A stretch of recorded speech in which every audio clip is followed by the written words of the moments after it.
that I am recording. Okay, so we are recording the meeting. Also tomorrow's, and afterwards I'm going to post it on the website and on Facebook too. So for those of you who I don't know, I'm Karen Lundquist, the one behind the hello at the Sultana Association email, and that I've been emailing with a lot of you. And I'm going to start out first with just a few kind of guidelines and rules for Zoom in case you're not familiar with it, just so it all works out well. And then a little bit of information of some new things that have been going on. And then I'll turn it over to Hilda and to Jean. First of all, with Zoom, if you don't want to see the Hollywood Squares Brady Bunch format on your screen, which can be kind of annoying because you're like, who is talking? You can go in your upper right-hand corner of your screen and click on speaker view. And then whoever is speaking will be the main video that you see. So if someone asks a question, you'll see that person, but then for the most of the presentation, it will be Hilda or Jean that you'll see on the screen. So just a little less distracting. If you like the Hollywood Squares, then you go back to gallery view. I've muted everyone. It's just much better on Zoom, so there isn't the background noise. If you do want to ask a question, we're going to have a period for question and answers at the end of each presentation. You can unmute yourself, and that you do in the lower left-hand corner where there's the microphone icon, and you just click on that. And then when you're done asking the question, click on it again, and you'll have the red slash through it that you're muted. If you want to turn off your video, click on the video icon, you'll get the red slash and your video will be turned off. If you want to ask a question during the presentations to Hilda or to Jean, you have a couple of options. As I said, we will have a period, 10 minutes or so at the end where you can ask questions. Just unmute and just, say your question. Otherwise, there is a chat function in Zoom as well, way down at the bottom where it says chat. You click on that, the chat will come up on the side, you type it in. I'm going to monitor the chat during the presentations, and then afterward get the questions to Hilda and to Jean, and they can respond. So whichever way you're comfortable with. It's the same. Probably a lot of people, I think, prefer the chat, but again, that is up to you. So a couple of other things that I kind of want to fill you in on before we get started. First, I wanted to kind of bring up the whole genesis of the online meeting, because it was my mom and I that kind of talking one Sunday morning. I think I had done some conferences at work, and I was like, they actually can work pretty well doing Zoom. We know we couldn't meet in person. It was obvious I think it was during the winter. And so I said, well, what about a virtual meeting? And at first I was like, well, would that work? We emailed Jean and Norm and Jerry and Pam. We're like, what do you think? And it was kind of like, well, why not? So that led to all the organization and the emails and getting to where we are. So it's wonderful to see that we have 62 people who have joined us. We had 120 sign up. So hopefully more will join us as the meeting goes on, and also tomorrow as well.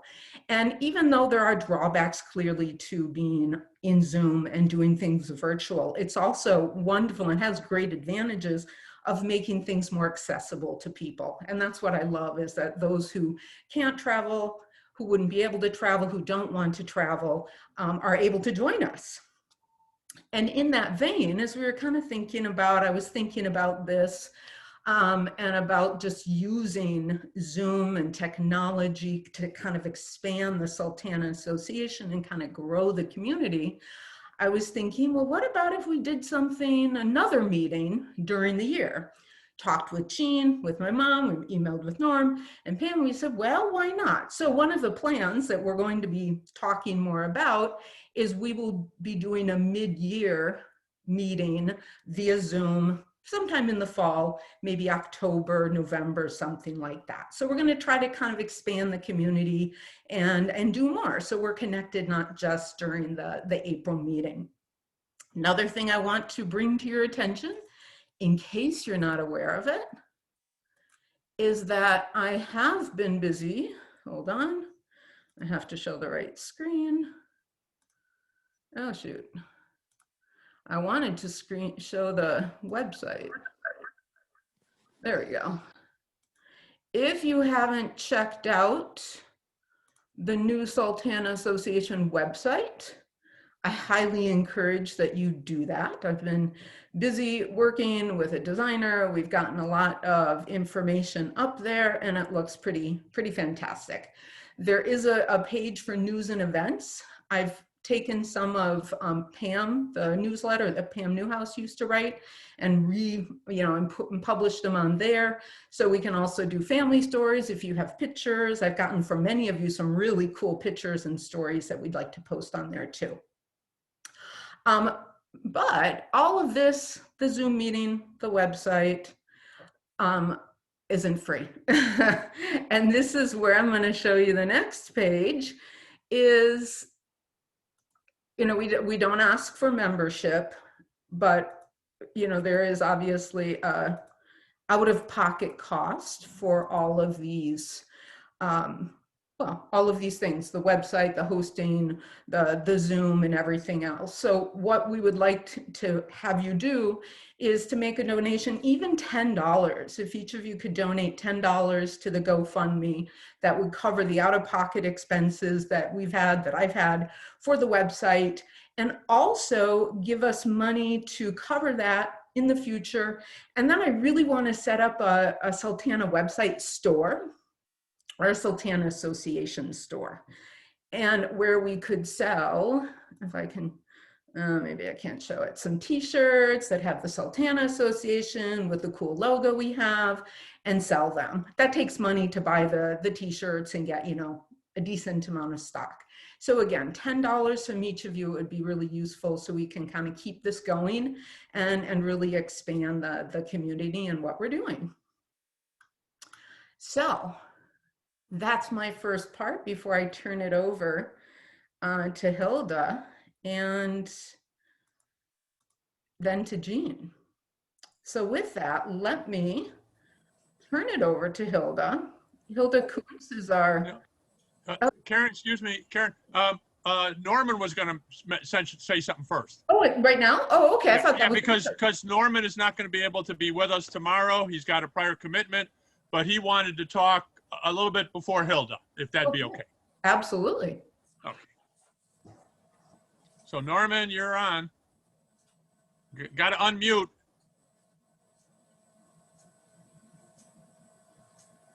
Okay, now you can hear me. There you go. I was gonna say this is Jean's idea. This is not my idea, but I appreciate Jean giving me 10 minutes to be included here. And I'm just thrilled I can say welcome to another annual Sultana reunion, which I say every year. And this is our 33rd. Of course, last year was our 33rd too. So we're combining the two, but I'm just glad everybody's here. And I'm glad that Karen and Jean and Karen have all put their minds together to get this Zoom presentation put together. And so we can keep on meeting our goal of telling the story of the Sultana to everyone. So this was a good alternative as opposed to meeting. And I think it's interesting that when Jean volunteered to put on the reunion last year in Springfield, he didn't know he was going to be tied down to 3 years of reunions. he planned all of last year and had it ready to go. Then we have to postpone because of COVID, of course. And then this year he's been involved in the Zoom and coordination of that and putting the speaker program together. So, and next year he gets to do it again, and hopefully we'll be in person all together in Springfield. Surely to goodness we will. And then Gene can update all his work from 2020 and put that together. And so we can have a reunion there finally in Springfield, Illinois, the land of Lincoln. So, and then I have this, Gene gave me the dates to pass on to everybody. If you have a pencil for 2020, the dates for our reunion in Springfield will be April 22nd and 23rd.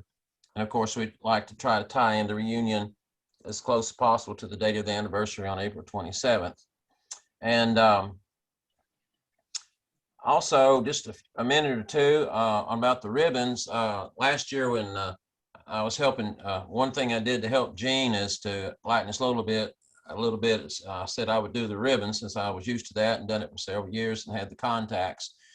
and didn't really get started on that. Then we had the postponement, so I started on that a few months ago, and came up with a plan that Gene has approved that we'll have, because 2020 and 2021 are tied together, we're going to have that same color. We got to keep the tradition going, by the way, that Richard Troop started maybe 10 or 15 years ago. We got to keep the tradition going of the ribbons. And so since those 2 years are tied together, we thought we had the same color.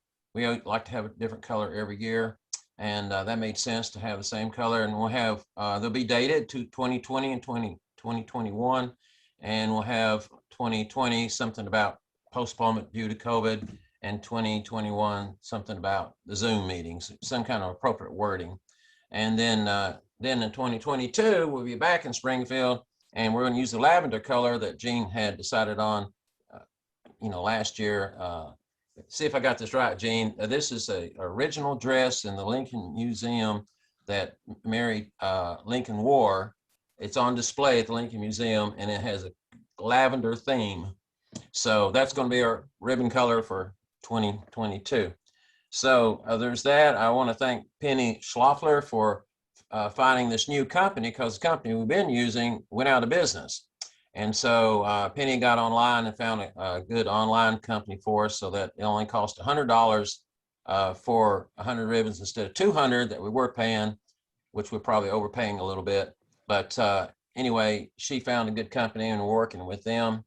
And as far as distribution, we'll probably do something like, for 2020, those that signed up for that year deserve a ribbon, and everybody that signed up this year deserves a ribbon. Although we got over 100, they usually printed 100 at a time, and we have, what, 120 signed up, Gene? For Yes, yes. So we'll figure out some way how to get everybody a ribbon. Some of you may get 2 ribbons.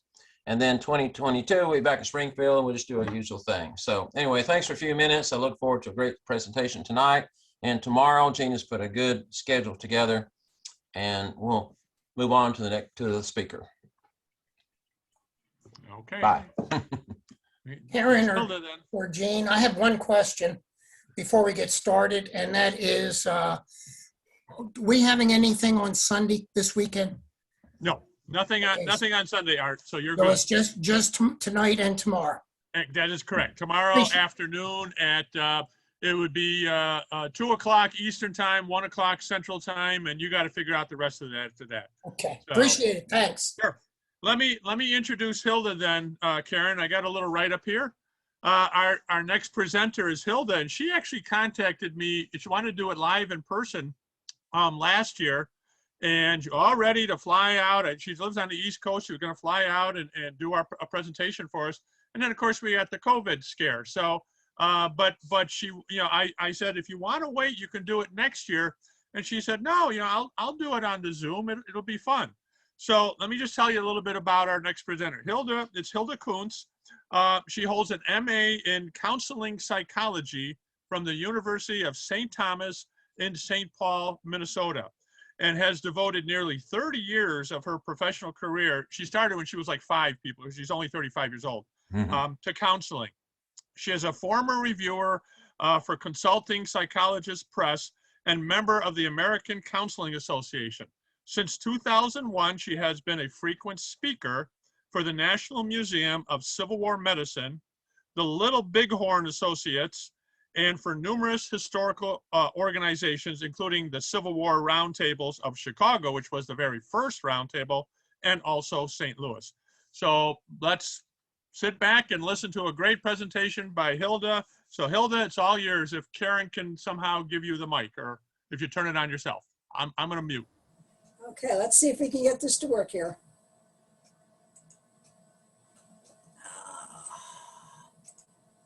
You should have the screen sharing. Just a minute. I've got to get it down to slideshow. How do I get rid of this screen in the top? That I don't think you. Okay, hold on a minute.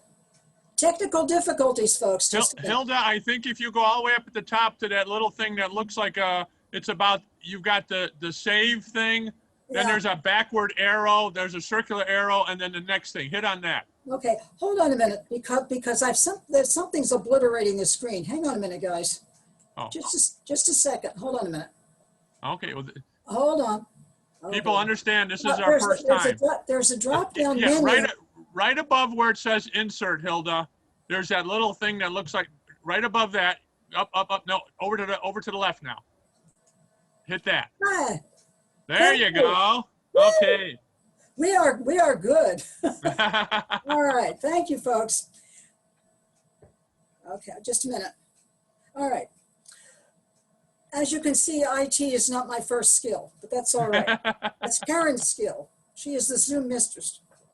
It really is a delight to be with all of you this evening. I've been wanting to come to meetings for years, but we can meet this way, and hopefully I will see all of you in Springfield next year. So tonight what we're going to do, the program really has three parts. The first part is we're going to get some perspective on how mental health issues were viewed during the Civil War times. Then we're going to look at what it really is in the light of today's medical advances. And then we're going to see how those issues actually, what we think how they affected the Sultana survivors. To begin with, the behaviors associated with mental illnesses, including what we call PTSD, that's post-traumatic stress disorder, have always been part of the fundamental human experience. But it took nearly until the beginning of the 20th century for anybody to understand those behaviors, much less have any sympathy for the patient or treatment for them. We now recognize PTSD as a trauma and a stress-related disorder. It occurs because of a human experiencing one or more traumatic events. These events are inflicted upon the victim. Likewise, humans can be equally traumatized just by witnessing something traumatic. The trauma is caused by the actions of others, by an accident, by an act of nature. It can affect anybody, regardless of age, race, gender, status. It does not matter. The response involves intense fear, helplessness, horror, and the symptoms include hypervigilance, avoiding any reminders of the event, very reckless behavior, flashbacks, and cognitive difficulties. Nowadays, we can diagnose it formally after the symptoms have been there for 30 days. Sometimes it has a delayed onset. Sometimes it can take years for it to appear. And unfortunately, it can become a chronic condition.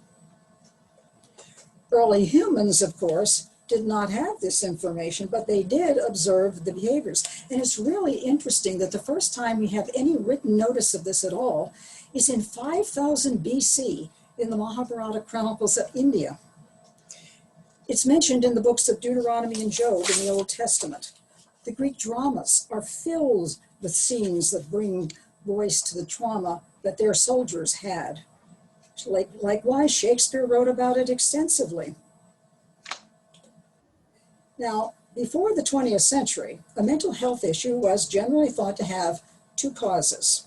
Either it was an organic structural flaw of the body, or one way or another, it's your fault. This is classic blame the victim. Depending on the time period, it was thought that the affliction was caused by your offending the gods. Perhaps you were worshiping the wrong one. Ah, you're possessed. No, it's witchcraft. And the theories went on. Now, if you were female, they said, you're just having a case of hysterics. And if you were a gentleman, well, it's just obvious. You lack character and you just need to man up. Over the years, PTSD has been given more than 80 names. In 1678, a Swiss physician, Dr. Johannes Hofer, came up with the name nostalgia to describe the depression, the anxiety, the insomnia that he saw in his soldiers. And the only treatment that he could come up with was send them home. Sorry. Technical problem. Nostalgia was still the term that was used to describe these symptoms at the beginning of the Civil War. And the only other diagnosis of mental illness at the time was insanity. That was a catch-all term for more extreme things like we would identify as major psychoses, personality disorders, mania, and dementia. The plain fact is that medical knowledge simply had not evolved to the point of understanding that there is a science to mental processes that explain human behavior. The Civil War is the true beginning of modern warfare, and it was fought on a scale never before seen in human history. The latest estimates are that 3 million people served in the armies. There were 1.5 million casualties, and 750,000 of those perished. Between frightening new methods, frontal attacks, and wholesale slaughter, soldiers north and south were exposed to unprecedented intimate violence. Most of the soldiers were young and came from a rural background, and at the beginning of the war, the only thing they were concerned about was that it wouldn't last long enough for them to see the elephant. Which soldier, the military, or the medical branch was ready for the challenge. The early exuberance of the war quickly dissolves into abject misery, and it was a constant assault on the human body and the mind. The troops were stressed because of abysmal food, constant marching, hardly ever having a decent place to rest, never a furlough, and rampant disease. Captain H.L. Patton of the 20th Massachusetts describes the state of his troops like this in June of '64. He says, "The men have been so horribly worked and badgered that they are unutterably unnerved and demoralized. They are easily scared as a timid child at night. You had a campaign of 1 day. We, 53 days, every day under fire, every night, either digging or marching. For my own part, I am utterly tired and disheartened, and if I stay at all, it will be like a whipped dog." The mental toll on the troops was enormous, but neither the medical staff nor military leadership had any understanding of why morale, discipline, unit cohesion, and readiness were breaking down. The strain on the troops resulted in about 300,000 desertions, and some were so desperate to escape that they would shoot off fingers and toes just to get a discharge. During the war, both armies used a medical diagnostic system that did not include any mental disorders. But nonetheless, dealing with mental health issues was the responsibility of the medical staff. We really need to be fair to them because, frankly, they already had their hands full enough trying to deal with physical injuries, and they themselves were starting to experience the same psychological symptoms. We know that an estimated 10% of the nurses collapsed, and just as many physicians either collapsed, posted to less strenuous duty, or self-medicated with alcohol just to deal with their own trauma. We know that 17 federal and 10 Confederate generals were either dismissed from service or seriously injured their careers due to their overuse of alcohol. And there were also numerous suicides in the officer corps. When you start reading firsthand reports and letters of the day, it soon becomes apparent that the following generals, Ewell, McClellan, Pickett, Gouverneur Warren, and John Bell Hood, were all relieved of duty because behaviors were just like the symptoms of PTSD. In August of 1864, an aide to General Ulysses S. Grant wrote this, quote, "Grant is not at all well, and there are fears that he is breaking down." Yes, he was, because unremitting stress degrades the immune system to such a degree that basically the victim is committing emotional suicide. Soldiers who were diagnosed with so-called insanity were sent here. This is the General Hospital for the Insane in Washington, D.C. Whereas if you had nostalgia, that was considered a camp disease. And in the official records, we see all kinds of records of this, with these soldiers weeping, having hallucinations, being watchful, being delirious, being frantic with terror. This is classic PTSD, folks. So, depending on the sympathy of your commanding officer, the remedies might be extra drill, make work tasks, maybe once in a while some form of entertainment. But my favorite is that other officers thought that all the men need is just another good dose of combat. That'll perk them right up. Sure. Sadly, also, many of these people were harassed, they were shamed, they were beaten, and even executed for their behavior. And by the way, the British did the same thing to their troops at the beginning of World War I. Under this endless mental strain, enlisted men also committed suicide, or they actually invited the enemy to help. This is depicted in this very famous painting by Winslow Homer, which is entitled "Inviting a Shot Before Petersburg." As noted in the medical and surgical history of the Civil War from 1861 to 1865, the Union Army reported 5,213 cases of nostalgia and 2,600 cases of insanity. In the Confederate States Medical and Surgical Journal, we also report of the hospitals in Virginia being, quote, oppressed with nostalgia cases. Now, we never will be able to figure out exactly how many cases of PTSD there were during the Civil War, but we can do a rough estimate if we look at some of these figures from the VA. The incidence overall in Vietnam was 15%. By the way, some years in Vietnam, we had incidence as high as 30%. The Gulf War, 12%, Iraq, 20%, and Afghanistan, 11%. And I have to say right now that we know that these numbers are vastly undercounted. So if you look at these numbers, let's be really conservative. Let's just say that in that exposed population, maybe we could expect 10% of cases of PTSD. In the Civil War, that would give us 300,000 cases. Now, in the northern arena, they only counted 5,200 cases of PTSD. Where are the other cases? Well, probably many were in the ranks of the 300,000 deserters. And interestingly enough, 34,000 of those deserters just disappeared from hospitals. And oh, by the way, we happen to know that there was a 60% chance that if you had a physical injury, you also had nostalgia. Well, what happened to all of these cases? Some patients were sent to local asylums, but frankly, the overworked medical staff didn't know what to do with them. They couldn't care for them, so they would discharge them. Some of these men were so disoriented, they didn't even know where they were. So which city they were supposed to go, they would put them on a train.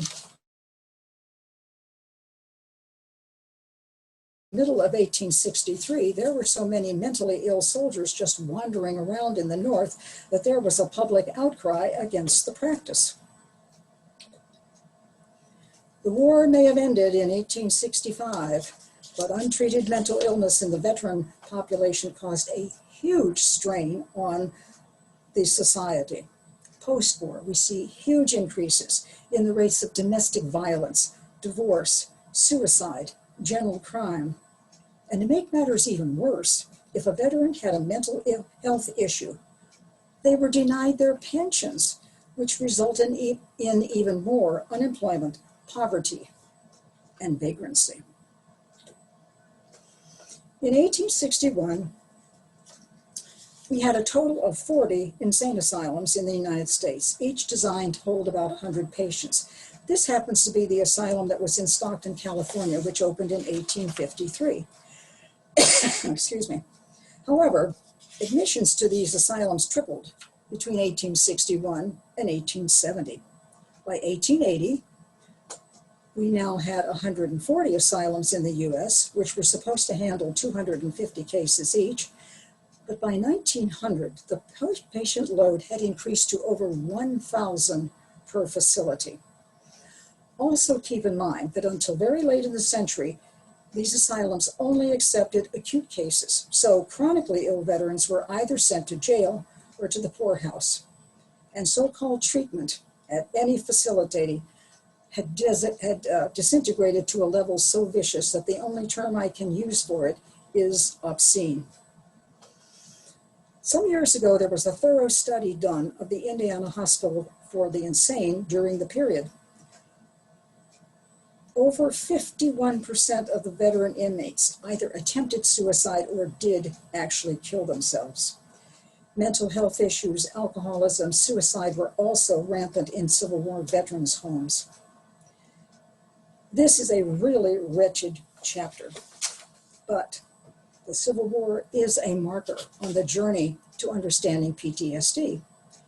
The medical community still did not understand mental processes, but they thought they had an organic cause. But at least the surgeons had seen so many cases and experienced it themselves that at least they had a heightened awareness of the matter. In the latter part of the 19th century, doctors and philosophers began to seriously ponder the nature of the mind and started to explore explanations of human behavior. 1889 is an important year. In that year, French physician Pierre Janet said this, quote, "Traumatic stress is an illness of not being able to be fully alive in the present." Dr. Janet was way ahead of his time. This concept went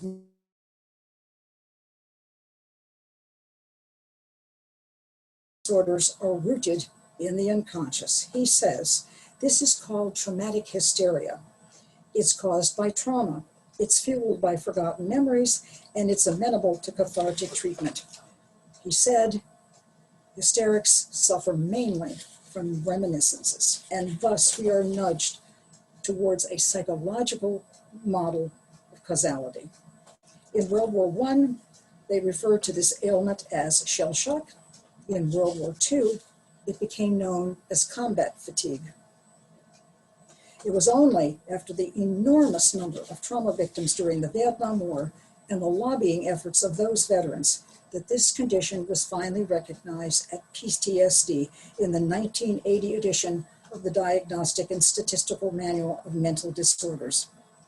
And this is an important note. The criteria finally specified that this ailment does not just result from combat, but it can be caused by any kind of traumatic event, military or civilian. So, 156 years after the Civil War, what do we now know about this condition? Well, first of all, always remember, it is never the fault of the victim. Nobody chooses this. And also keep in mind that as we are sitting here this evening, 8% of the total US population, that's 26 million people, suffer from it. And we definitely know that no matter which traumatic event you study, it is not a matter of if we will have trauma in cases of PTSD. It is a matter of when and how many. Now, for a short course in neuroscience, we're going to take a look at modern science and see what we can tell you now about this condition. The first step in the journey is to decide, what does the human brain actually do? Well, too many functions to be mentioned tonight, but I will tell you what it can all be boiled down to, and that's 3 words. Keep person alive. That's it. That's the purpose for the brain. Now, let's bring that alive a little bit. Sunday's probably going to be a nice day. You decide you're going to go out for a drive in the country. You're going along the 2-lane highway. Everything is absolutely lovely. And suddenly you notice there's a truck coming towards you. And it's in your lane. Now, what are you going to do? Well, let me see. I was reading in the AAA magazine that in situations like this, what you should do is yada, yada, yada, yada. Now, I can't really see you folks and I can't hear you, but I suspect a few of you are out there chuckling to yourself and saying, lady, by the time you got to the word AAA, it's too late. And you're right, it is, because the conscious cognitive brain cannot process a remedy fast enough to save your life. But oh, you're lucky, because the brain is going to send you a helper. I call this screaming person, and I know that everybody on this call has been screaming person quite a few times in your life.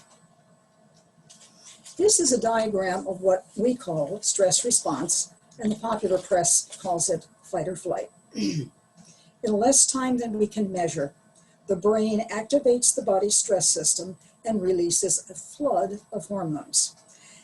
These hormones shut down the functions you don't need, ramps up the ones you do, and that will save you from that oncoming threat. When the crisis is over, the hormone levels go back to baseline until the next time you need this response. But here's the problem. With trauma, sometimes those hormone levels do not go down, and that fight or flight response just continues over and over and over again. Or the levels might go down ever so slowly, but they will soar up at the least provocation. This misfire damages the mind, the brain, and the immune system to such a degree that the person is prone to all kinds of disease. Infection, cardiovascular issues, hypertension, autoimmune disease. You remember a couple of minutes ago, I read you a quote from General Grant's aide as to his condition and how concerned he was about it. Well, this is exactly what was happening to Grant. When someone develops PTSD, the brain is damaged and the fight or flight defense misfires. It's kind of like it's like a computer loop. The patient is stuck there in the trauma because their brain processes have forsaken them and they cannot integrate new experiences so that they can live their lives here, in the here and now. In the past, the victims of trauma had invisible wounds, but now they are ever so visible because we have the technology to see them. A truly seminal moment occurred not just in medical history, but in the history of humankind less than 30 years ago. At that time, medical researchers were studying the functions of the brain, and they had PET scans, and then they acquired functional MRIs, and for the first time ever, we could look inside and really see how the brain works and how it processes information, and we could map the circuits of the mind. Those invisible wounds are now as visible as a broken leg on an X-ray. Rest assured, I'm going to walk you through all of this. These are images of a PTSD patient experiencing a flashback during an fMRI scan. We're going to start with photo A, that's over here, and we're going to look in particular at this area where there's an arrow. I will tell you right now, I do not have the color images, but on the original image, this is bright, fiery red. Researchers expected what they saw in that area. It's an area of intense activity. It is the limbic area, which is part of our emotional brain. Strong emotions, like that truck coming at you, activates the amygdala in that area, which is the mechanism that warns us of a danger, and that's what's going to activate fight or flight. Remember, fight or flight ramps up the functions you need to survive, shuts off what you don't. So far, so good. Okay, we're going to move over to photo number B. This little area down here is what we're going to look at, and on the original, it is bright red, which means it is, it is intensely active. Okay. This area is called Broadman's area 19. It's in the visual cortex. It's glowing red, intense activity, fight or flight, ramped it up. Why is this important? When your eye sees a new image, like that oncoming truck, it registers first there. The brain then says, okay, what do I do with this image? Am I going to ignore it? Am I going to memorize it? Or am I going to do something with it? Well, in the case of the oncoming semi-truck, the brain did something. It ignited fight or flight. When the researchers saw this image, they were absolutely stunned because it changed so much of what we thought we knew about PTSD. Previously, people thought PTSD flashback is a memory of a traumatic event. Well, we were wrong, because you see, instead, the brain has been damaged, and now it's rekindling the image of the trauma in that area as if it's happening now for the first time. Let me give you an example of this. Let's say it's 1880. Old Charlie is now living in a veteran's home. One day during lunch, all of a sudden, his eyes go wide with terror. He screams up bloody murder, yells, grab your guns, boys, they're coming for us, and he goes under the table shaking with fear. His friends kind of gather around him, shake their heads, try to console him. One of them says, poor Charlie, there he goes again. He's just remembering what happened to him at Shiloh. No, he's not, my friends. You see that damage right there? It's not a memory for him. It's the real event all over again. And that is the essence and the terror of flashbacks. Now, we have one more picture to look at over here. C. Now look at this area with the arrow. On the original image, it's white, just like what you're seeing. And white indicates there is nothing going on there, no activity at all. This is interesting. It's called the Broca's area. It's one of our speech centers, and it is often affected when somebody has a stroke. Without this area being accessible, you can't put your thoughts and feelings into words.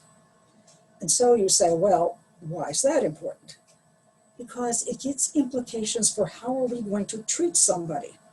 This is the reason why PTSD patients often do not initially benefit from talk therapy. It's not that they're being uncooperative. The plain fact is the speech center is gone. It was taken out by the trauma. So now that leads us to the question, with all of this damage, how do we now treat PTSD? Well, first of all, there is no magic pill. As you can see, there's a lot of damage here. So treatment is more like a constellation of options. Less than 40% of PTSD patients find any relief whatsoever from either talk therapy or drugs. On the other hand, the world of neuroscience has really transformed treatment in the last few years. One of the treatments that they do use is when they are trying to diagnose. They will use an electroencephalogram, that's an EEG, that measures the size and the direction of brain waves, so that doctors can determine, for instance, if a patient has PTSD or they have TBI, which is a traumatic brain injury, because the brain waves are different. We have other treatments, such as neurofeedback, and something called EMDR, that's eye movement desensitization and reprocessing. These techniques work on brain circuitry. They teach the brain to create new brain patterns so that the patients can reconnect with here and now. Other alternative treatments that help also help to build those new neural pathways. They involve art, music, theater, outdoor activities, and one of my favorites, interactions with animals. This is a picture of a place in upstate New York. The program is called Saratoga Warhorse. And interestingly, it was developed by a Vietnam veteran in 2011, and they have helped nearly 1,000 veterans regain healthy lives. There's another treatment that has great potential, and the US Army has put millions into funding it. It's called stellate ganglion block. It's a simple injection of an anesthetic into the block. Now, this is hard to see because I know I'm kind of a small image, but if you put your finger here on this notch in your bone, right behind your your voice box, and then go around to the back, anterior to that cervical disc is where the stellate ganglion is. The patient lays down on a table. In 5 minutes, guess what? It stops the fight or flight response. The effect lasts for at least 6 months, in which time they can use other treatments. I can tell you, I've actually seen it done. It's astonishing, because all of a sudden the person sits up and says, oh my God, I can breathe again. If you've ever hyperventilated when you've been in fight or flight, imagine what your life would be like if that's all you could do all the time. And that's what some of those patients suffer. And with a 5-minute treatment, it's gone. Now, I've shared a lot of information with you in the last 25 minutes, and good news for you is there's no quiz. But we really needed this background so that now we can start looking at the post-disaster experiences of the Sultana survivors and take a look and see if we see signs of trauma in them. I can't definitively diagnose, I can't interview them. We don't have medical records. But what we can do is examine what they said in their recollections, make notes of what they didn't say, see how they behaved, and let's go look for signs of trauma.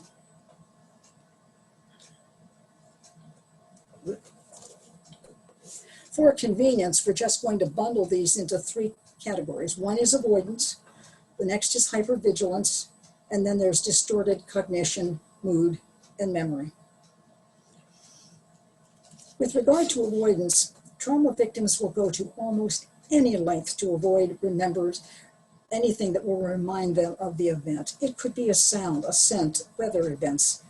They instinctively know that the reminders can easily trigger flashbacks, and that is the very last thing they want to experience.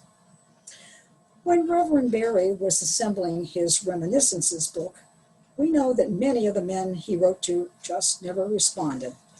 Well, we don't really know why they didn't choose to do so, but I suspect that many of them simply didn't want anything to do with that project. Sometime or other, get out your copy of that book and just thumb through and look at the responses. You'll be struck by how many letters there are extremely brief. Some of them border on what I categorize as basically name, rank, and serial number. They don't even mention they were on the Sultana. Now, he didn't limit them to a certain number of words, but some said they'll just defer the space available to others. Ah, yes, that's another way to avoid the topic. George Bennett, 25th Michigan, said, quote, "About all I can say is I got very wet and quite cold. If I was in session with George, I would gently ask him if he could tell me how he got so wet and cold. But of course, that door is firmly shut." Peter Rosselay, 50th Ohio, mentions how afraid he is of boats and water and how relieved he was to survive his final journey home. A particularly sad case for me was what Martin Frazee, 2nd Indiana Cavalry, said. He said he wouldn't write much since, quote, "I have no doubt that there will be plenty of experiences of far greater interest than mine." Consider that, because he had just recovered from 5 months of not being able to walk. This trauma has wounded him so much that it minimized not only his injuries, but his inherent value as a human being at the very same time. Another expression of avoidance by the survivors was that after being released from those hospitals in Memphis, a lot of them refused to travel home by steam at all and said, "Thank you, I will go on the train." George Young, 95th Ohio, wrote a very short letter for Reverend Barry's book and refused to go into any detail, and he said he had already given that information to a Dr. Howells. But in those other writings, he says that while in Memphis, quote, "I was so nervous that I could not sleep. Night after night would I jump up hearing any noise. In later years living in Colorado, he said, quote, I cannot repress an involuntary fright on hearing in the stillness of the night any unusual noise. Now we're starting to move into hypervigilance. You remember that the victim's neural pathways are indelibly imprinted by the original traumatic experience, and fight or flight is ready to fire off any second. One telling experience of this comes from William McFarland, 42nd Indiana. He says, quote, like a burnt child dreading the fire, I dreaded getting on a steamboat for fear of another explosion. He finally did get on a northbound steamer, headed straight for the yawl and settled in there for the entire trip. He said, quote, every time the boat would escape steam or blow the whistle, I prepared to jump, supposing an explosion was about to take place. Daniel Barber, 102nd Ohio, also recalls that many of the returning soldiers would react to every little noise, thinking it was a sign of catastrophe. The trauma experience affects every aspect of life: thinking, mood, memory. Post-war, Michael Conrad of the 183rd Ohio generally slept quite well. But every April 27th, he made a point of staying over at a house of a friend, and then he would cry the entire night. Charles Herbert, 115th Ohio, committed suicide at the age of 42. John Davis, 100th Ohio, abused his wife. Reverend Chester Berry has anger issues. Now, he did something interesting with his anger. He turned his anger into action, and he assembled that wonderful book of reminiscences. But he is still brimming with outrage in the introduction. Have you folks read that recently? I think it's 4 sentences in. He says this, quote, the idea that the most appalling marine disaster that ever occurred in the history of the world should pass unnoticed is strange. But still, such is the fact, and the majority of the American people do not know there was ever such a ship as the Sultana. He was a pastor. I can see him up there on the pulpit just pounding on it. He is thunderingly mad. You deserve it. Reading this book, you just really can't help notice how many of the respondents have all kinds of problems with work and health issues. Careers require focus and planning and drive, and trauma victims have often been robbed of those abilities. Likewise, this ongoing flood of hormones caused by the trauma also makes any physical illness worse. J. Walter Elliott, 44th USCT, is plagued by ongoing ill health. His failing memory causes a major job loss at age 47. He becomes helpless, unable to speak, and dies at age 62. The diagnosis was, quote, a general nervous condition of the system. John Maddox, 8th Indiana Cavalry, doesn't work much and suffers from, quote, nervous debility and smothering spells. Christian Ray, 50th Ohio, hasn't worked for 7 years and is totally disabled. George Stafford, 10th Indiana Cavalry service, suffered periods of insanity. He was jailed at one point. He was an inmate at the government hospital for the insane. Finally was diagnosed with dementia and homicidal tendencies and acute atrophy of the brain and died in 1902. George Washington, 2nd Michigan Cavalry, has insomnia and general nervousness and many, many physical ailments. George Clarkson, 5th Michigan, says he's completely broken down and all he can do is live off of his pension. Now, Thomas Love, U.S. Navy, gives a very different perspective of the aftermath.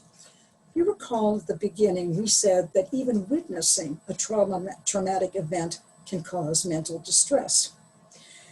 Thomas was a seaman assigned to the ironclad Essex, and he went out in one of those cutters to help get the men out of the water. 27 years later, he recalls in painful detail what he saw as he helped them out of those cold waters.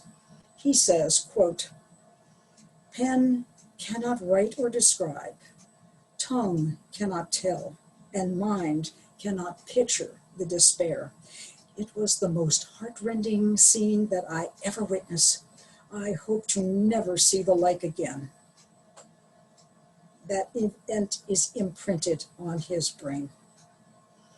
And then let us hear from Commodore Smith of the 18th Michigan.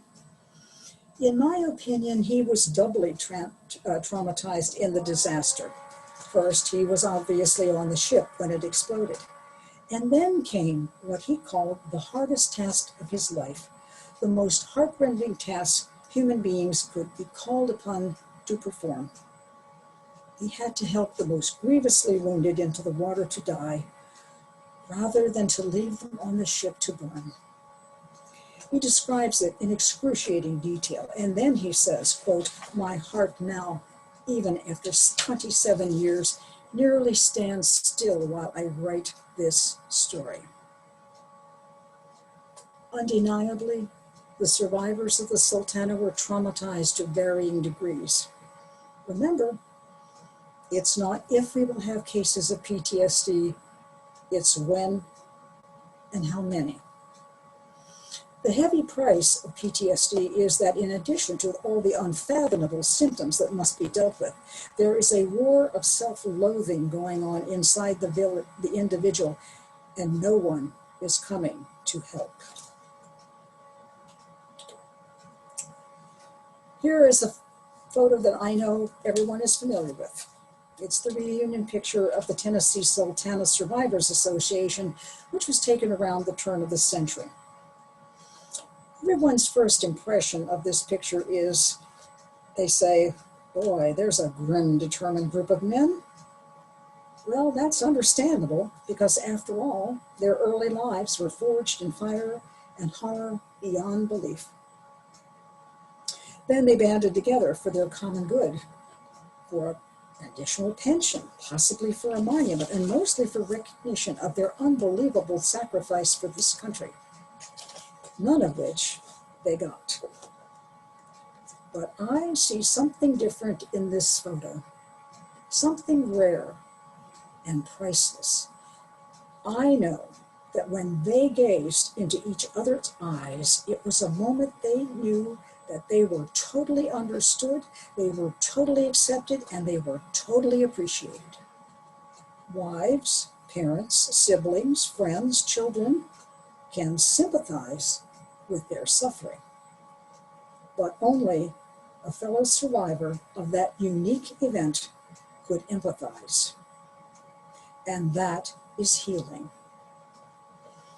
In years past, if the medical community could not see a visible wound, they were confounded as to a diagnosis. They denied the problem, they condemned the victim, and they left patients uncounted and uncared for. It grieves me beyond words that there was no help for those men. But in the 156 years since the Sultana disaster, we have gained more understanding. We have developed more treatments, and intensive research continues. And it must, sadly, because the need grows greater every day. It reminds me of the words of the great American poet Robert Frost, who said, "I have promises to keep and miles to go before I sleep." Ladies and gentlemen, I am delighted that you tuned in this evening. It has been an honor to be with you. Now, in a minute, Karen is going to facilitate our Q&A, but I would like to mention a couple of things. One is that after the conference, you are going to get an email that will give you a lot of very good online resources where you can read. I have a one book suggestion for you. It's called Marching Home. A gentleman's name of Brian Jordan wrote this a few years ago. I have met him. Believe me, he put heart and soul into it. And his book is about those returning veterans from the entire Civil War. Nobody mentions what happens after the war. Everybody wants to think about the gleam of bayonets. Well, these men come home and have 50, 60, or 70 more years to live. What happened? It's a riveting book. The only other thing I would like to share tonight is I know that for many of us on this call, this is personal because we lost somebody on the Sultana. I did too. His name was John Wesley Flegel, Company K, 100th Ohio. God love them all. Karen, take it away. Okay, let me see. I'm gonna go back to the main screen. So it's just, I'm trying to figure out how to, there we go. So we can see just you. There we go. I have just one question from Jean. And Jean asked, when people were sent to the insane asylums, were they just locked away in padded rooms, or did doctors try to reason with them and figure out and diagnose with them? Excellent question. Before the war, there was something called moral treatment. And of course, it was a much more genteel time, but actually they got very, very good results because they concentrated on good food, clean activities, kindness, believe it or not, and they got good results. However, as time goes by, things disintegrate. I think I did mention in the program that they initially they didn't take chronically ill people, and so a lot of times families would try to keep, dad or brother or Uncle Charlie at home, and it got to the point where they couldn't handle them, and then they would try to get them to asylums, and they wouldn't take them. Later on in the late 1800s, they would accept them, but you're right, Jean. Basically, it was incarceration. They were chained up, they were chained down. There was one hospital that actually had their own inmate newspaper. I wouldn't even dare try to read to you some of those passages. It is so cruel. It's just as bad as you can imagine. Yeah, it was awful, just awful. Any other questions? There was a question from Jim Russell about the book of Chester Berry. So I'm going to post the Loss of the Sultana, Reminiscence of Survivors, Jim. Yeah. And I can post for you also the link to Amazon in the chat. Let's see, there's the name. I have a question, Hilda. I'm wondering, especially when you have that picture with the brains, the Yes. brain on trauma. Yes. I need to wonder about animals and whether there's been, in particular with dogs, that researchers have been able to do MRIs of dogs. I imagine animals can suffer from PTSD, and have they done any MRIs of dogs in particular? I don't think they can do MRIs of other animals. Well, I believe they have. I'm really not a veterinary expert, but I know that they have done that, and because the principle is the very same. Mm-hmm. That study, by the way, was quite large, and we'll never get their names, but the people who volunteered for the study were incredibly brave. I don't know about you, but I can't get into an MRI machine unless I'm unconscious, okay? But what they did for that was, these people were suffering from PTSD, and they said, I'll do anything to get better. And so what they would do is, the person was in the MRI machine, they put in a radioactive dye, very, very gentle, just so they could see all of this, all the functions. And then the psychologist would sit next to them and retell them the story of their particular trauma to make it, snap. And then they would have a flashback. Now you imagine being in an MRI machine and having a flashback. Oh my God, I can't even imagine it. These people helped medical science so much, but they said, we'll do anything. And they saw case after case after case like this. So Interesting. And I have a couple others from Janet. Janet wonders whether we can assume that the prisoner of war experience could have caused some level of PTSD, and then on top of that was the Sultana. Oh, yes. I mean, this is like the worst layer cake in the world, because first of all, you've got the war experience. That's bad enough because there's PTSD. That's one of the things you will read about in Mr. Jordan's book is, that this is going on, in society. So you've got that. Then you've got the horror of the prison camps. And you think, oh, now I'm going to go home. And then you get this on top of it. So it's trauma after trauma after trauma. Yes, absolutely. It's horrific. It's really horrific. And another question, I think from my mom, have you studied any pension papers from the survivors, given that they often have a great deal of information about the soldier service? That I've not had the opportunity to do. No. But I do know, like I say, that they were, if there was a hint of somebody having a mental health issue, they just denied it. And again, that gets back to blame the victim. And I hate to tell you, it's 2021, people, but we're still blaming the victim. And you hear people say, oh, it's just made up. Oh, just get over it. No, it doesn't work that way. So. And then all of the other comments are, thank you, it was amazing. So very informative and very timely for current events. So you're welcome. Lots of praise. Thank you. Okay. Thank you. Okay, thank you. Jean, it's your turn. Okay, Thank you. let me pull up my screen here, and then we're going to talk about. And I'll have to go to my share screen. Okay. I got rid of that for you. Oh, you did. Okay. There you go. You're good. There you go. Okay. Okay, first off, I want to tell everybody, which we do at all of our reunions, we talk about, everybody can hear me, correct? Yeah, okay.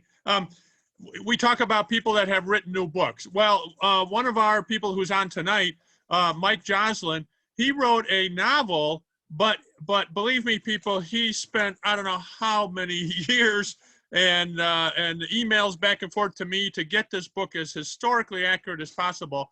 He had a relative, a man named William Lester Farrow, I think I'm pronouncing it correct, with the 18th Michigan Infantry. And he wrote a novel about him joining the service, going through the training with 4 other buddies from the little town. And then I think it's Sweetwater, Michigan. And then they took and they go through their one big battle at Athens, Alabama, where they're captured by Forrest Cavalry. They go down to Cahaba. He spoke to Linda Derry at Cahaba. He found out, he actually got the picture of Lieutenant Jones, which had never, ever been published before. He found the picture of the lieutenant that was such of a bad guy at Cahaba. And then he talks about, of course, the experience of being released, traveling to Camp Fisk, and then on the Sultana. It's a wonderful book. He did a heck of a lot of research, and he is trying to sell it. He has not had a lot of sales, so he's hoping that people will help him out. And I know, and as I said, I helped him with the research, and it is as historically accurate as you could wish. And it is available, as you can see on this, Amazon.com, booklocker.com, Etsy.com, or you can email Mike himself. I have his email there. Now, let me start with what I've been doing. So even though 2021 was a bad year as far as all of us, having to stay home and be locked up, boy, it was a great year for me. I was buying things on auctions. I even bought some stuff from the people I know at the Ohio Civil War Show, where I always go and get Sultana items. I could not go to them, but I wrote to them and I said, hey, have you found anything in the last year? And they were waiting for me to show up last May. And of course I didn't. So I sent them the money and they sent me the items, and I brought it all down to the museum. So I'm going to show you a few of the items that we now have on display that we got in the year 2020. One of them, of course, you may have found out, I was able to work out a deal with the a National Civil War Naval Museum in Columbus, Ohio. When we had our reunion down in Selma, I actually visited this prior to our Selma reunion, the Naval Museum. I saw this beautiful steamboat engine out in front, and I knew exactly what it was the second I saw it. And I took pictures of it. These are some of the pictures. And eventually it dawned on me, you know, this is sitting outside of the museum. It's not really in the museum. And would they be willing to give it to us or sell it to our museum where we would put it inside and have it as a special part of our exhibits? And I took the chance of writing to them, and lo and behold, we are going to get this actual 1840 steamboat engine in our Sultana Disaster Museum. And I just want to show you, this is a drawing of what an 1800s, 1840, 50, 60 steamboat engine would look like. And you can really see that it's almost identical to the way, you know, what this one up here looks like. The same configuration and everything. That'll be so great to have that. Another thing that I purchased was a reunion, a welcome banner from the 1893 reunion, one of the earlier reunions. What I like about this is the big welcome. And I can envision this being framed and put inside of our Sultana Disaster Museum, right behind the check-in counter where you buy your tickets go in. Wouldn't it be nice to have an actual welcome banner from the Sultana Association, Survivors Association? So I thought that's really cool. And it's a real big size. Now, another thing that I was able to purchase was a personal laptop desk from Albert W. King. And he was the, he was the secretary of the Sultana Survivors Association. So this is the personal desk he used. Only one of these bottles is original. The other one I bought online, and this is a fake pen here. But I would like to replace them with period. These are reproduction. I'll go to the Civil War show next weekend, and I'm hopefully going to be able to find an original pen. But this is his original box that as the secretary, he kept all the correspondence and stuff with the Sultana survivors. So, and I got this great, pretty good size, like 2 feet by 1 foot, charcoal drawing of Albert W. King. And by the way, people, he is the young soldier that saved the only other female civilian that will survive the Sultana. We know of Ann Annis, and the other one was Jenny Perry. He is the fellow that saved her, and she offered him her wedding ring. It was the only thing of value that she had survived, that she had kept from the disaster. I did not get his ring. I got a couple other artifacts from Albert King, but not that ring. We're still looking though. Here's 3 items that were actually on the Sultana. This is a letter opener made from brass, that was made from brass, picked up from the wreck of the Sultana years later. This is a leather cartridge box, which was found floating along the river, and it washed up along the shore like within a day of the Sultana disaster. And so there were no other soldiers in that area, and they think this probably came from a soldier on board the Sultana. Was it a guard that had it as a cartridge box sling?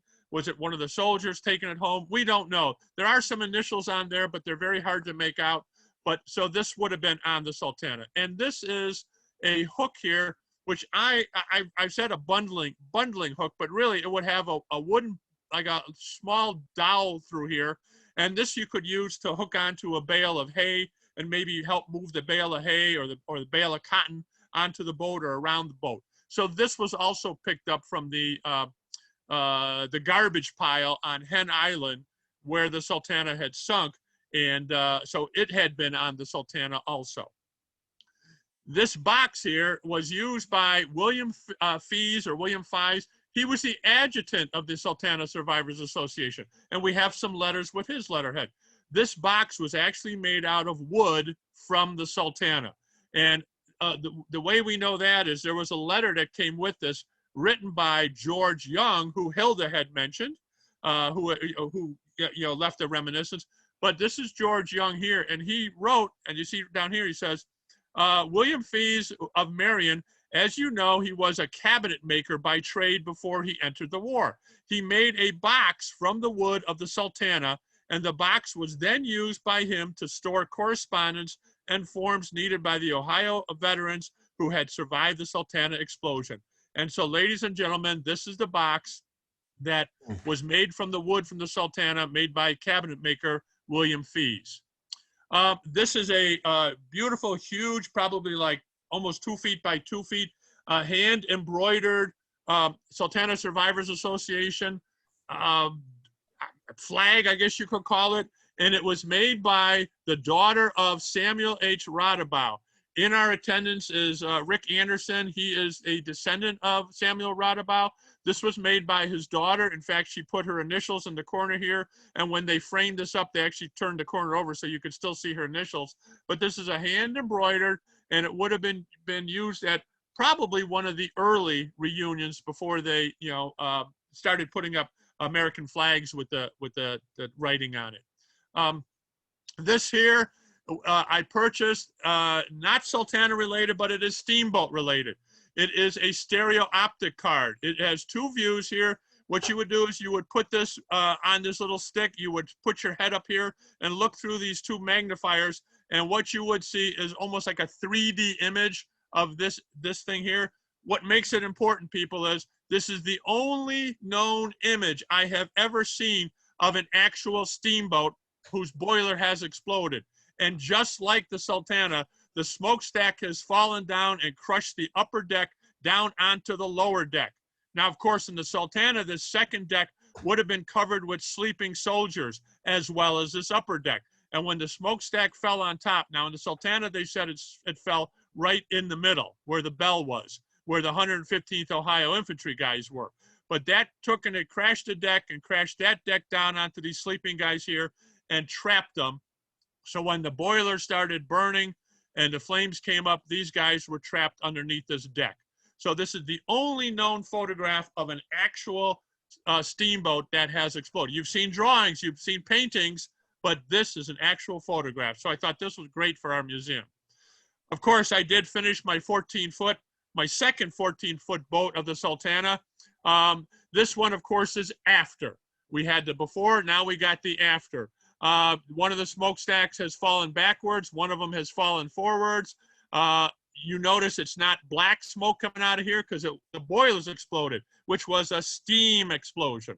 What happens is once this deck crushes down here and goes into the open furnaces, because there's no more boilers on top of the furnace, this is where the fire will start. Well, what I'm depicting here is right after the explosion where it's still steam and no fire. And you can see how I made the decking all crushed down. The smokestack is crushed here. This would be where the boilers are, the coal bins. These are the sturdy stairwell that prevented this deck from crushing some of the guys down here. When they tried to stand up, they bumped their heads and then they crawled around and crawled down the stairs to the lower deck. So that is what I have depicted, and it'll be on the first time on public display on Tuesday at the anniversary of the Sultana disaster, 156th anniversary, like Hilda said, and this will be on display at a fundraiser that they're having at the museum. We got a wonderful donation from Carl Schultz, who lives out in, I believe it's either Washington State or Oregon State, way out in the West Coast, and he had an actual Sultana, a life member certificate from the Sultana Survivors Association. His ancestor was Alexander Zacharias. We already had one in the museum from Bob Warner, but that was a copy. This is the actual one. It is missing the gold seal, but still, people, these are very rare. Only Sultana survivors and association members could have them. So I'm so indebted to Carl for giving that to us. I had it framed up, and then it's now on display in the museum. Karen already mentioned we have the Gofundme campaign, and that is to really help us keep our website going.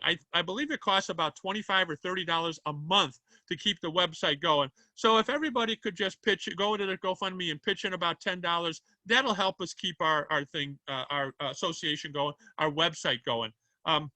We don't charge any dues. You know that. Norman has never charged any dues.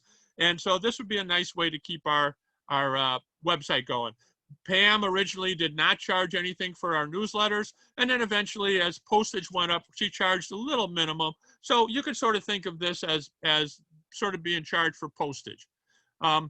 We also got a wonderful letter. If any of you remembered, we had a GoFundMe page, back in, I think it was 2015, where we were trying to match the same amount of money that the Hartford Steam Boiler Insurance and Inspection Company had given to us, to the museum. And we wanted to raise about $5,000. I think we came close to that. That money was collected by Karen Lundquist and Carol Lundquist, and they wanted to keep that to help with the museum.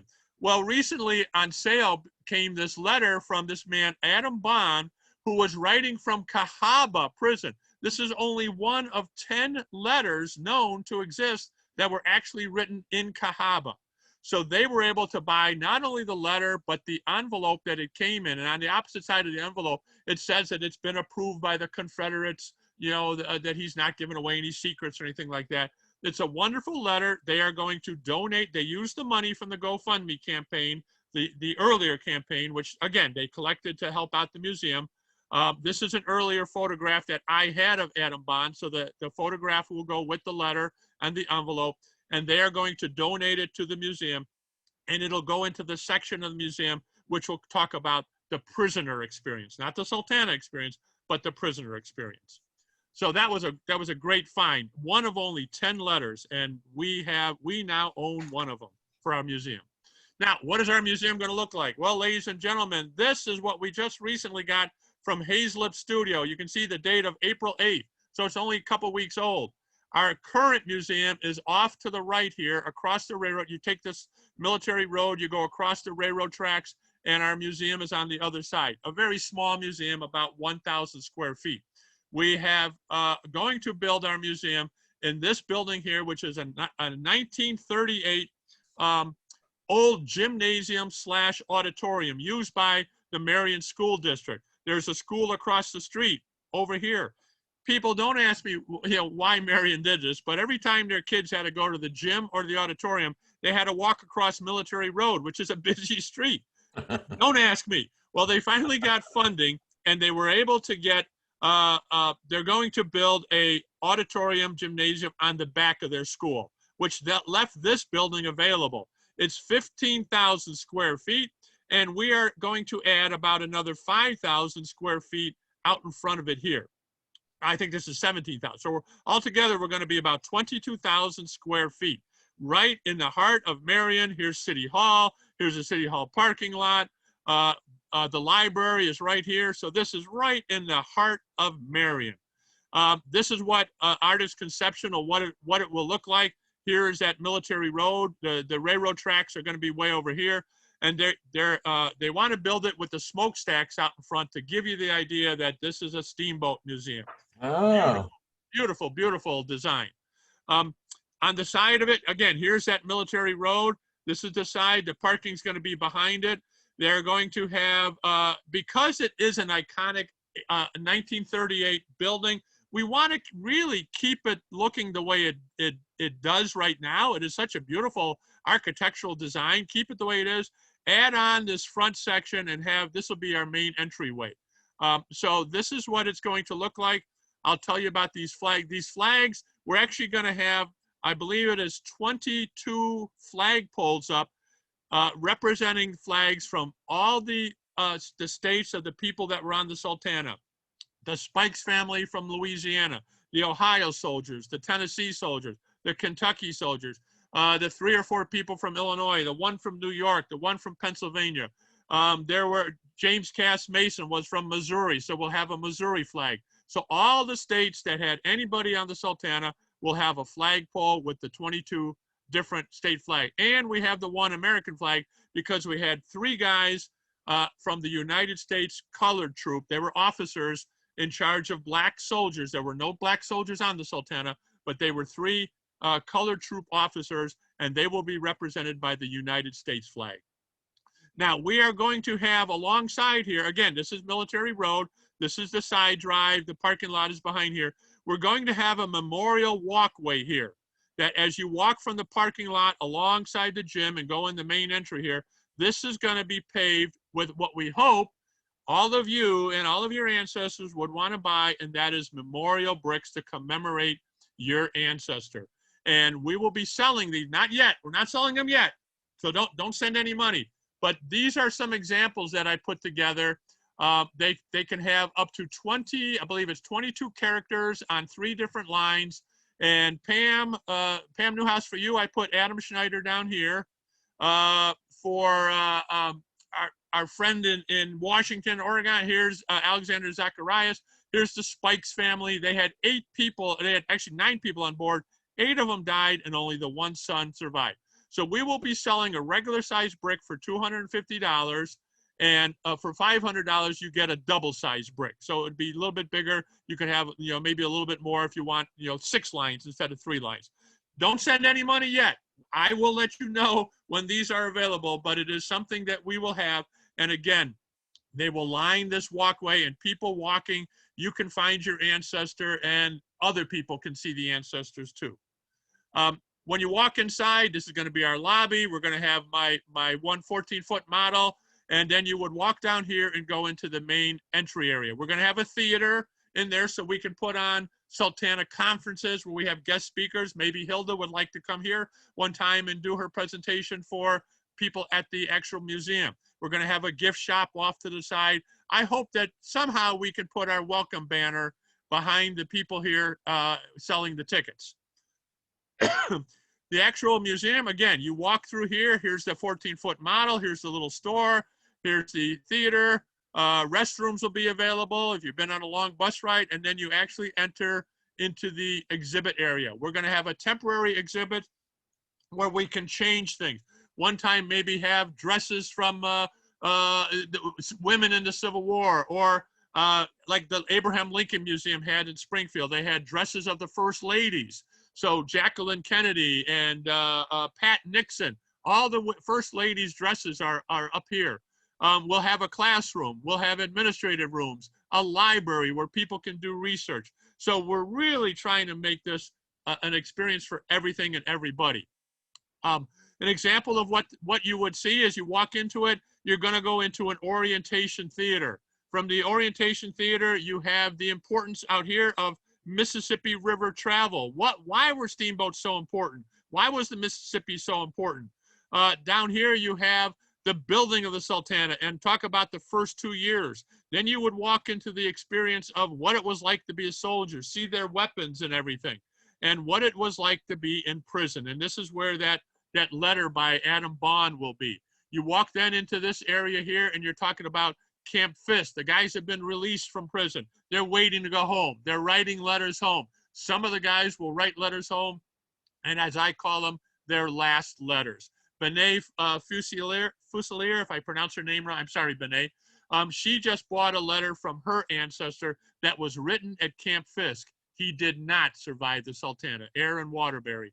So he dies in the Sultana, but she has his original letter, which she will be donating to the museum, and it will be on display in this area. Here we're talking about the bribery and the overcrowding and how they put all those guys, cram them all on the one boat. And then you will actually walk onto a mock-up of the Sultana up front. You'll see the big hogshead barrels of sugar, which were so important in balancing out the boat as long as it was in the hold. When they took it out in Memphis, suddenly the boat is even more top heavy. We're going to have a display on the boilers because the boilers were so important. It was the boilers that exploded. We want people to understand what the boilers look like and how they exploded. Another scale model is going to be here. We talk about the explosion and what physically happened. And in fact, here's my second Sultana model to show what happened with the disaster. We talk about the rescue and the Fogelmans coming out with their raft and saving these guys. Frank Barton and his dugout canoe coming out and saving people. We have here the aftermath. What is going on, you know, with the reunions and stuff like that, and the guys being taken to cemeteries, and how did they get home? Like Hilda says, we talk about the battles of the Civil War, but what happened when these guys got home? And that's what you'll see here. And here you're going to see about the reunions and about our Sultana Association. We're going to have a wall of honor with all of the names and also all of the photographs that I have collected. Over 400 photographs of Sultana people. Ladies and gentlemen that are out there, if you have a photograph please send it to me, and I will make sure that it gets up on this wall of honor. And then the remembrance and monuments, all of the monuments that our group, starting with Jerry Potter, making sure that there was one up at the waterfront in Memphis, and also in Elmwood Cemetery in Memphis, and of course the monument that the 3rd Tennessee Cavalry soldiers put up in Mount Olive Cemetery in Knoxville. Starting after that, we now have monuments in Cincinnati and Hillsdale, Michigan, and 2 in Mansfield, Ohio, just all over the place, mainly because we did not let the story of the Sultana pass into obscurity. Again, here's some artist renderings of what it would look like. If you walked in, you're going to see all the different, you can pull up different people on the computer here. They would talk about, you know, the loading, the bribery and such. And then you would walk across the stage plank here onto the deck of the Sultana, as these 2 people are shown here, standing on the deck. And of course, here's the iconic photograph taken at Helena, and it'll explain all of that. What I think is going to be one of the most impressive part is when you get off of that area and you're in the area of after the explosion. Look at this. This is a modern day, I like this, a modern day sort of art, which has the water. If you remember and recall, the river was at flood stage, and at most parts, the only thing above the water were the treetops. So here is your water surface up here. Sticking up above are the treetops, but down here in the water are the floating bodies of the people as they are passing or getting caught in those underground branches. I just think this is such a wonderful, wonderful modern, I'm not a big modern art person, but I think this really captures it. I don't know how they're going to do this, maybe holograms with the bubbles or something, but Hazlip is an outstanding company, and I'm so glad that we have them. That finishes it, and I will stop sharing, and if anybody has any questions, go ahead. Karen, did you want to read a question? Yeah. So how large is the 1840 steam engine that you acquired? It's 6,000. It weighs 6,000 pounds, and it's gonna. I think it's like there's a rod that sticks out the end of it. I think it's 14 feet long with that rod, and that's probably about a 6-foot rod. So I'm going to say maybe about 8 feet long. We have not picked it up yet. We'll probably pick it up in June and bring it to our museum, the interim museum. It'll probably go in storage until we're ready to bring it into the permanent museum.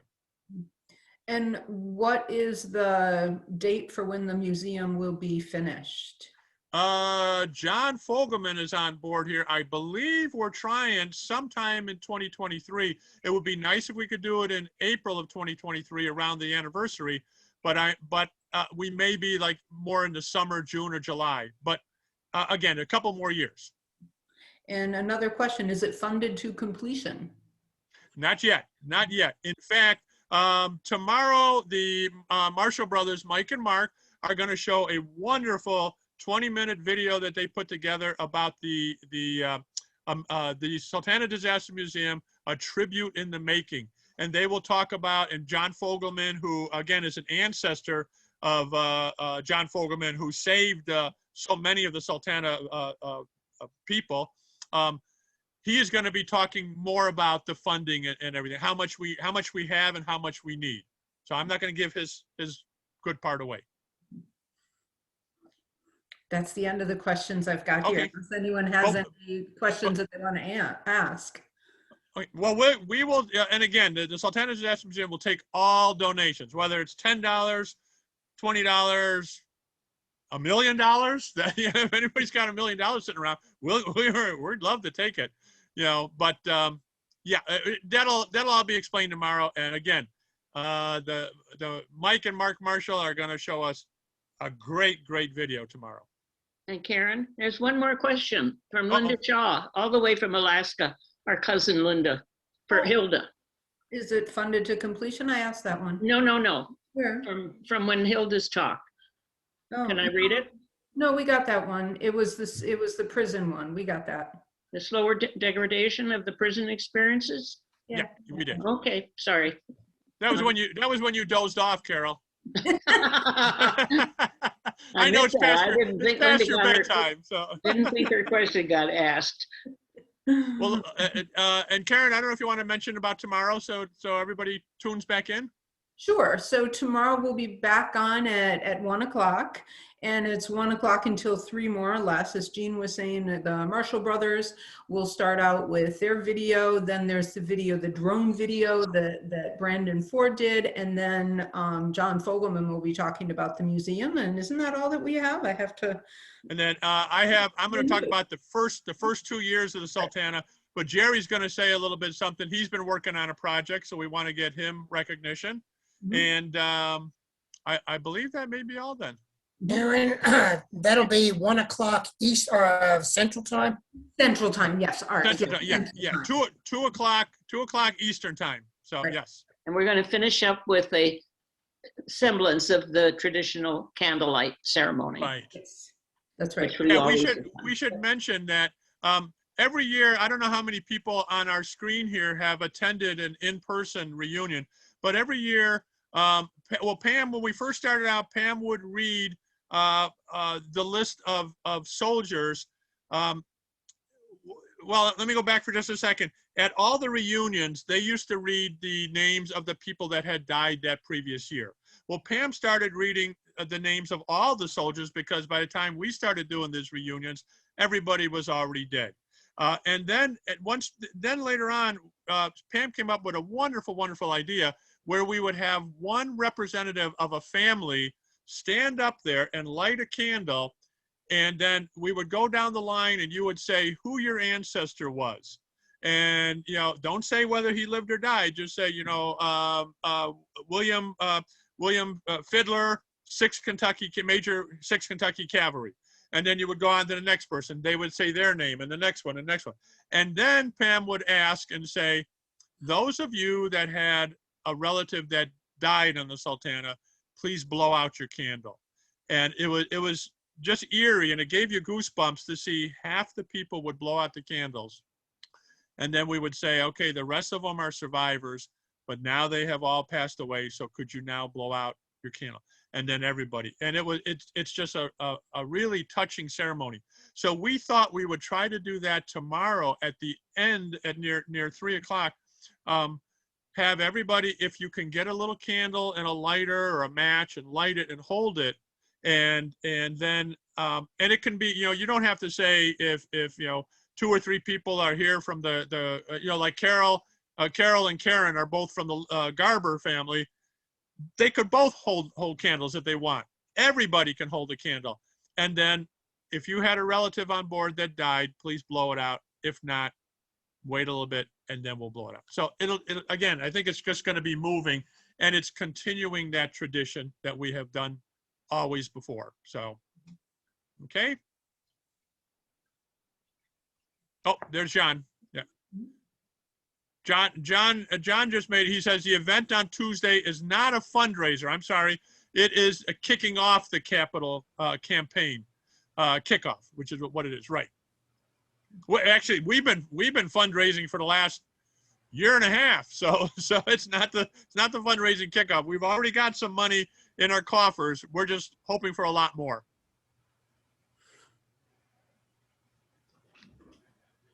Karen, Okay. Karen, will the same Zoom link work tomorrow, or will there be a different one? There is a different one, and Rick, I'll resend the email, since obviously there were issues. The email that I sent on Wednesday that didn't arrive to some of you did have the links for both today and tomorrow. They're different Zoom meeting rooms. I will resend it to you, Rick, and I see that Alice asked me also for the link. So I will resend the link just for tomorrow, just so everyone's sure where to go, and we end up in the same meeting room. Thank you. Sounds No good. problem. Sounds good. Mhm. How many first time? Stacy said, how many first time attendees do we have? Oh gosh, I think that Maybe have people raise their hand and we can see. yeah. One, Let's see, two, 1, 2, Or 4, 5, 6. Keep your hands up. I got to go to the wow, yeah. screen. 6, 7, 8, 9, 10, 11, 12. We got 13, got Matthew 14, Probably about a third. I would say about a Yeah. third of the people. 14. Yeah. Look, I got some Very fif- good. Thank you, everybody. Thank you. About We se- want to see you all in person next year too. It's about 20. I think it's about 20. Yeah. That's good. About a third. Mhm, mhm. Yeah. All right. Well, we'll see everybody tomorrow then. And again, we got some great little videos and movies to show you. So hang in there, people. I'll send out the attendee list tomorrow too. I said I would do that, and I got a question from Phil. I will get that out with the link. We'll get everything to you. Very good. Very good. Karen, you've done Thank you, it. guys. Okay. Hopefully you all enjoyed Thanks, guys. tonight. And Hilda, thank you once again. That Yes, was thank you, Hilda. outstanding. Thank you. And Norman, enjoy tomorrow. Thank you. Okay, bye-bye. Great. Thank you very much. Thank you very much. Okay.